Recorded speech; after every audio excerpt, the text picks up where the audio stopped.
Ilagay natin yung sibuyas. Sangkutya natin. Lagyan natin yung luya. Lagyan natin yung bawang. Sangkutya natin. Lagyan natin yung kamatis.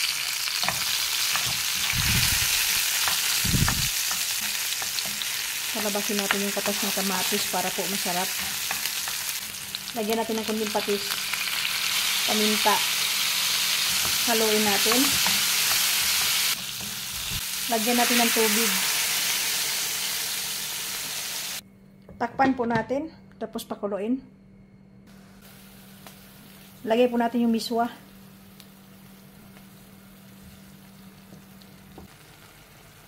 Lagyan na rin natin ng chicken cubes. Nalimutan ko kanina. Pakuluin po natin yan. Lagyan na natin yung isda.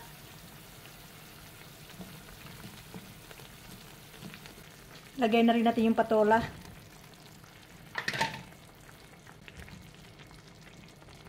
Takpan po natin. Pakuluin natin yan.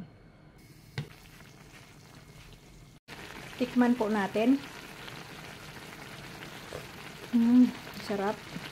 Lagyan natin yung sili. Lagay natin yung malunggay. Ilagay na rin natin yung sibuyas dahon.